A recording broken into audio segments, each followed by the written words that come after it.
आमच्या जन्मदिवसानिमित्त या ठिकाणी मंडळाच्या वतीने भव्य असा अभिष्ट चिंतन सोहळा या ठिकाणी आयोजित केला। प्रथमतः गणेशभाई आडकणे यांना जन्मदिवसाच्या कोटी कोटी शुभेच्छा देतो आणि वेळेत वेळ काढून आपले सर्व कामं बाजूला सारून या ठिकाणी आम्हाला शुभेच्छा देण्यासाठी आवर्जून उपस्थित आहेत। अतिशय प्रेम आपुलकी जिव्हाळ्याचे नाते आमच्यासोबत या ठिकाणी जोपासण्याचं काम करत असतात। या ठिकाणी उपस्थित असलेले आदरणीय विनोदजी पवार सर, सोनपेठ दर्शनचे संपादक किरण भाऊ स्वामी, आदरणीय रवींद्र भैया देशमुख, तसेच या ठिकाणी उपस्थित असलेले कदम पाटील, दत्ताभाऊ कापसे, तसेच दुधगाव या गावचे सरपंच आदरणीय आमचे खरात साहेब, तसेच उपसरपंच सतीशराव खरात, या ठिकाणी उपस्थित असलेले वेळोवेळी आम्हाला मार्गदर्शन सहकार्य करणारे प्राचार्य Pappu Pawar sir, Suraj Gaikwad sir, Vitthal sir, या ठिकाणी उपस्थित असलेले आमचे सहकारी आदरणीय बाळासाहेब देसाई, बालभाऊ पद्मवार, आकाशभाऊ चव्हाण व उपस्थित सर्व या ठिकाणी मंडळाचा कुठलाही कार्यक्रम असो आवर्जून आपला कॅमेरा घेऊन या ठिकाणी मंडळाची नोंद घेणारे महादेवजी नरवटे।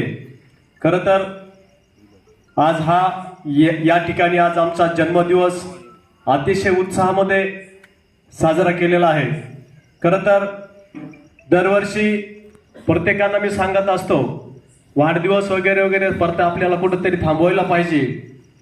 सर्वांना एकत्र बसून एक सर आम्ही बैठक घेतली होती की यावर्षी वाढदिवस आता थांबवलं पाहिजे, परंतु आतापर्यंत मला कुठल्याच गोष्टीनं कुठल्याच संकटानं मला हरवलं नाही, परंतु प्रतिवर्षाप्रमाणे याही वर्षी या आमच्या मित्रमंडळाच्या तरुणाच्या प्रेमाला आणि आमच्या मंडळाच्या प्रेमापुढे मला हरावं लागतं आणि मला कुठल्या गोष्टीची भनक न लागू देता प्रतिवर्षाप्रमाणे याही वर्षी या ठिकाणी आमचा उत्साहामध्ये वाढदिवस साजरा केलेला आहे। खरं तर आज सोशल मीडियाच्या माध्यमातून आज शुभेच्छेचा वर्षा होत असताना काय गोष्टी लक्षात येऊन गेल्या। खरं तर आज माझ्या चेहऱ्यासमोर एक सुंदर असा आरसा ठेवला आणि त्या आरशामध्ये माझा चेहरा आज मी पाहत आहे, अशा पद्धतीचं वाटलं। अतिशय खचलेल्या मनाला एक चांगली ऊर्जा मिळावी, एक खचलेल्या मनामध्ये एक नव चैतन्य तयार व्हावं, अशा पद्धतीच्या शुभेच्छेचा वर्षाव आज सोनपेठ शहरामधून पंचक्रोशीमधून या ठिकाणी झालेला आहे। खरंच त्या विश्वासाला कधीच तडा जाणार नाही। आणि आताच रवींद्र भैया देशमुख असतील, आकाश चव्हाण असतील यांना सांगितलं की अतिशय सामाजिक कार्य आणखीन पुढाकार घेऊन या ठिकाणी झालं पाहिजे आणि सामाजिक कार्यामध्ये सर्व अग्रेस असले पाहिजेत। या ठिकाणी जय भवानी मित्रमंडळांचा सामाजिक कार्य म्हणजे एक धर्मच आहे। या सोनपेठ शहरामध्येच नव्हे तर सोनपेठ पंचक्रोशीतील असो, या ठिकाणी कुठल्याही व्यक्तीचा फोन येऊन मंडळाचे सदस्य असतील, आमचे तरुण असतील मंडळाचे, त्यांच्या एका हाकेला धावून त्या ठिकाणी त्यांना सहकार्य करण्यासाठी मदत करण्यासाठी अहोरात्र त्यांचा परिश्रम असतं। खरं तर जय भवानी मित्रमंडळाच्या नेमक्या भावना काय आहेत? भाऊ, अनेक जणांना सांगितलं की शिवजन्मोत्सवच्या माध्यमातून अतिशय उत्कृष्ट असे कार्यक्रम राबवले जातात। खरं तर शिवजन्मोत्सवच्या माध्यमातून आमचा सर्वात प्रथम सर्व अधिक भर असतो ते विद्यार्थ्यावर असतो। थोर पुरुषांच्या चारित्र्यातून महामानवाच्या विचारातून एक गोष्ट आम्ही शिकलेली आहे, जर एखादा समाज सुदृढ बनवायचा असेल, एखादा समाज प्रगतीच्या दिशेने वाटचाल करायची असेल तर त्या ठिकाणचा विद्यार्थी घडला पाहिजे, त्या ठिकाणची युवा पिढी घडली पाहिजे। त्यासाठी आमचा शाळा असेल, कॉलेज असेल किंवा तरुण पिढी असेल यांच्यावर जास्त भर असतो। आणि शिवजन्मोत्सव सोहळा म्हणजे एक मंडळापुरता मर्यादित नसून या ठिकाणी प्रत्येक सोनपेठ शहरामध्ये शाळा असेल, स्कूल असेल आणि प्रत्येक चांगल्या विचाराचे व्यक्ती असतील या ठिकाणी मोठ्या मोठ्या उत्साहानं सहभागी होतात, आम्हाला मार्गदर्शन करतात। म्हणून हा सर्व सोहळा या ठिकाणी सोनपेठ शहरामध्ये नव्हे तर आपल्या जिल्ह्यामध्ये नव्हे तर जिल्ह्याच्या बाहेर दूरपर्यंत याचा प्रसार आणि प्रचार झालेला आहे। तर याचं सर्व श्रेय या सर्व तरुणांचं आहे, सोनपेठ मधल्या सर्व तुमच्यासारख्या प्रतिष्ठित नागरिकांचं आहे। आणि तरुणाला एक मी सांगू इच्छितो, करत आज समाजाची स्थिती जर पाहिले तर आज तरुण एक व्यसनाधीन होत चाललेला आहे। तरुण आज एक सोशल मीडियामध्ये किंवा क्षणिक सुखाच्या पाठीमागं आपलं आयुष्य, आपलं भविष्य उद्ध्वस्त करत चाललेलं आहे. मग आज आपल्यावर मोठी जबाबदारी आहे की या तरुणाला कुठंतरी चांगल्या दिशेला आणायचं आहे, चांगल्या मार्गावर आणायचं आहे.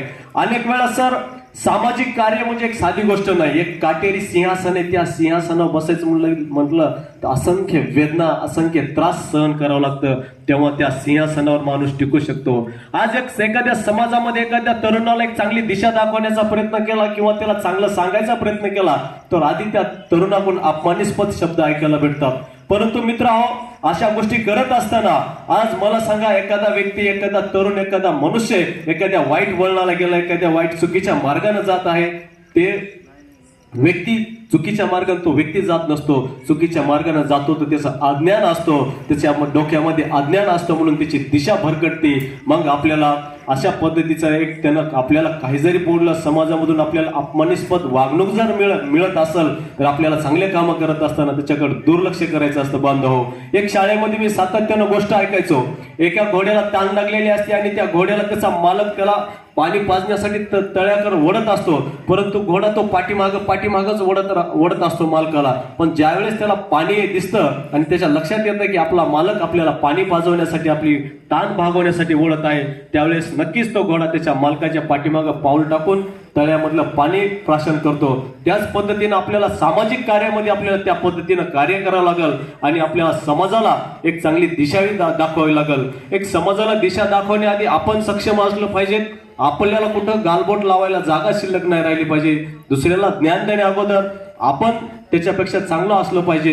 हे आज आपल्याला सर्वांना मी या ठिकाणी सांगू इच्छितो.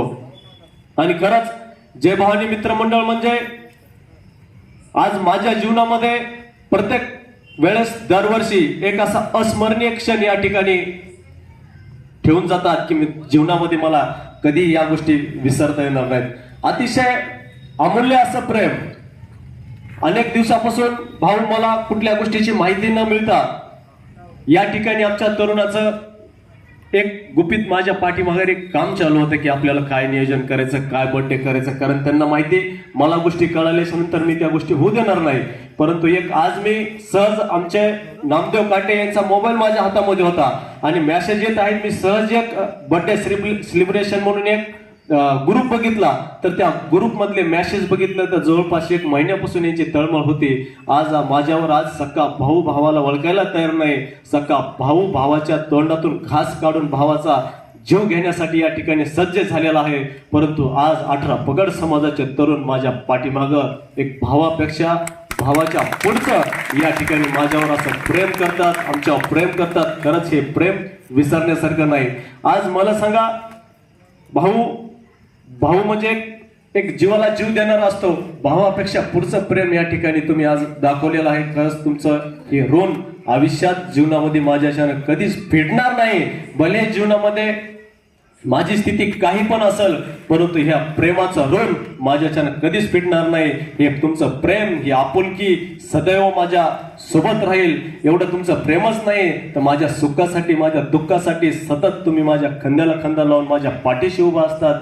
खरंच ही ताकद, हे तुमचं प्रेम. मी लहानपणी मला एक गोष्ट आठवली की कोणी एखादा साधू आला घरामध्ये तर तो आधी माझा हात बघायचा आणि हा माणूस खूप श्रीमंत होणार हे सांगत होता. मी म्हणायचं आपण एका सर्वसामान्य कुटुंबात एक शेतकऱ्याच्या पोटात जन्म घेतलेला आहे, मग आपण एवढे मोठे कसे होऊ शकणार. परंतु काही कालांतराने मला कळालं की मी सर्वात श्रीमंत काय आहे. तर तुमच्यासारखे असे तमाम मित्र, परिवार, प्रतिष्ठित व्यक्ती माझ्या पाठीमागं आहेत.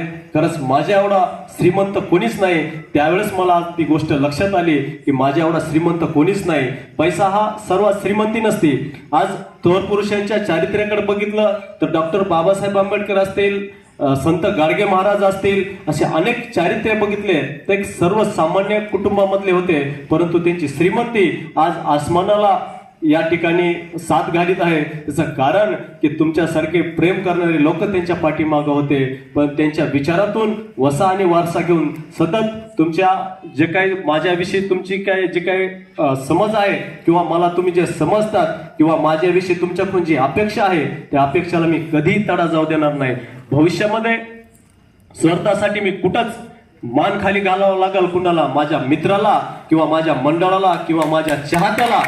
भविष्यामध्ये माझ्या वागण्यामुळं, माझ्या कृतीमुळं एक शिवरायाची शपथ घेऊन सांगतो की कधीच तुम्हाला खालीपणा बघण्याची वेळ येऊ देणार नाही. अशा पद्धतीचं सातत्यानं माझ्या मनामध्ये भीती असते. एक माझे वडील एखाद्या वेळेस कधी दारू पेल्याच्या नंतर तो योग्य बोलतात, ती गोष्ट माझ्या लक्षात राहते. माझे वडील म्हणतात यार है इमान यार मेरी जिंदगी. मी त्यांचा कुठलाच विषय, त्यांचा कुठलाच शब्द माझ्या लक्षात राहत नाही, परंतु तो म्हणतात यार है इमान, म्हणजे आपला प्रिय जो कोणी असेल ती आपली निष्ठा असेल, आपला स्वाभिमान असेल, आणि यार हे जिंदगी. अशा पद्धतीचं या ठिकाणी मी समाजामध्ये वावरत असतो. मग या ठिकाणी अनेक चढ उतार असतात समाजामध्ये, अनेक माणसाच्या व्यक्तीमध्ये समोर संकट असतात. या संकटाला कुठल्याही पद्धतीचे या ठिकाणी अनेक मतभेद या ठिकाणी समाजामध्ये होत असतात. या कुठल्याही गोष्टीला बळी न पडता आज आपली वज्रमूठ अशीच आपल्याला कायम ठेवावी लागेल बांधव. कारण आपल्याला समाजामध्ये अनेक खूप असे तळागाळामध्ये शोषित, पीडित, वंचित लोक आहेत. त्यांच्यासाठी आपल्याला संघर्ष करायचा आहे, त्यांच्यासाठी लढायचं आहे, त्यांच्या सुविधासाठी लढायचं आहे. अशा पद्धतीचं काम आपल्याला जय भवानी मित्र मंडळाच्या वतीनं या ठिकाणी यापेक्षाही पुढं आज आपल्याला भले समाजाला वाटत असेल की या जय भवानी मित्र मंडळ खूप मोठं कार्य करत आहे, परंतु माझ्या दृष्टीनं मला वाटतं की आजही आपण शून्य आहेत. कारण आपल्याकडे जो कोणी व्यक्ती मदत मागायला येईल तो आपल्या दारातून रिकामे हाती गेला नाही पाहिजे. त्याची जी काय अडचण असेल, जी काय समस्या असेल, ती समस्या मिटवण्याची भलेही आज आपल्यामध्ये ताकद आहे, परंतु यापेक्षाही आपल्याला मोठं एक कार्य या ठिकाणी सोनपेठ शहरामध्ये नव्हे तर पंचक्रोशीमध्ये आपल्याला उभा करायचं आहे. तर त्यासाठी भाऊ तुमच्या सर्वांसारख्या प्रतिष्ठित व्यक्तींची, एक चांगल्या व्यक्तीची आम्हाला साथ हवी.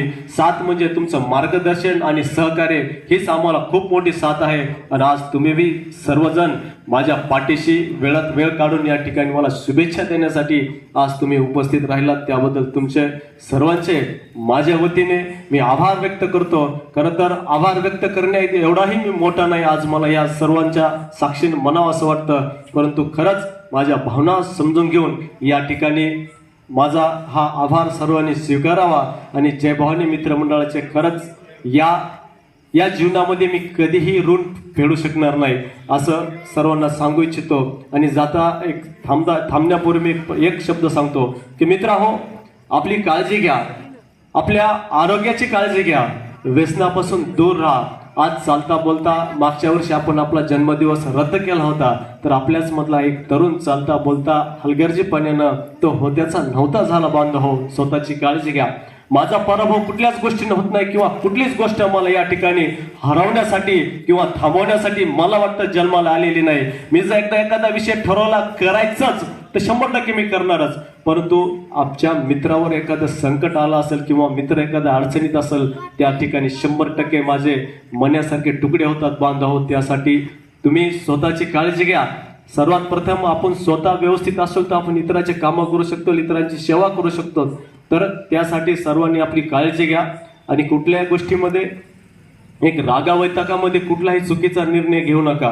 आणि या भरकटत चाललेल्या या वातावरणामध्ये या वातावरणाचा संसर्ग आपल्याला झाला नाही पाहिजे. या वातावरणाच्या संसर्गापासून आपण दूर राहा बांधव हो. ज्याप्रमाणे तुम्ही माझ्या प्रेम करतात त्याचप्रमाणे त्यापेक्षा 10 पटीने माझा जीव तुमच्यावर बांधव हो. या माझ्या मनाची काळजी करजा, माझ्या इच्छाची काळजी करजा. तुम्ही तर मी आहे, तुम्ही तर सर्वच आहे सगळ्या गोष्टी. त्यासाठी सिर सलामत तो पगडी 50 आपल्या राजांचा हा संदेश आहे. त्यासाठी आपण व्यवस्थित असलो तर पगडे आपल्यासाठी 50 असणार आहेत बांधव. त्यासाठी स्वतः सक्षम राहा. एक चांगल्या व्यवसाय करण्यासाठी एक समाजामध्ये आज सोनपेठ शहर म्हणजे एक सुधारित खेडं असं आजूबाजूचे लोक म्हणतात बांधव हो, परंतु आज या गावामध्ये आपण एक युवकाने एक व्यवसायाचा शोध घेतला पाहिजे. व्यवसाय आपल्या डोक्यात असला पाहिजे. पैसा तिजोरीत असलेला वाढत नाही, परंतु माणसाच्या डोक्यामध्ये, माणसाच्या मॅनेजमेंटमध्ये जो पैसा असतो त्यामध्ये जो आपला व्यवहार असतो त्या व्यवहाराच्या माध्यमातून माणूस पुढे जातो. मग आज आपला तरुण जय भवानी मित्र मंडळाचा निर्व्यसनी म्हणून तर ठसा आपल्या मंडळावर आहेच. अपवाद वगळता या ठिकाणी कोणीच व्यसनाला आहारी पडलं नाही पाहिजे. तर आपल्याला या ठिकाणी हे पत्ते आपल्याला छत्रपती शिवरायांना थोर पुरुषाने जे मार्ग दाखवलेला आहे तर त्या मार्गाप्रमाणे आपल्याला समाजामध्ये चालून या ठिकाणी आपल्याला कोणीही कलंकित करणार नाही अशा पद्धतीची वागणूक या समाजामध्ये आपल्याला वावरायचं आहे अशी सर्वांना विनंती करतो आणि तुमच्या पुढे खरंच नतमस्तक होतो।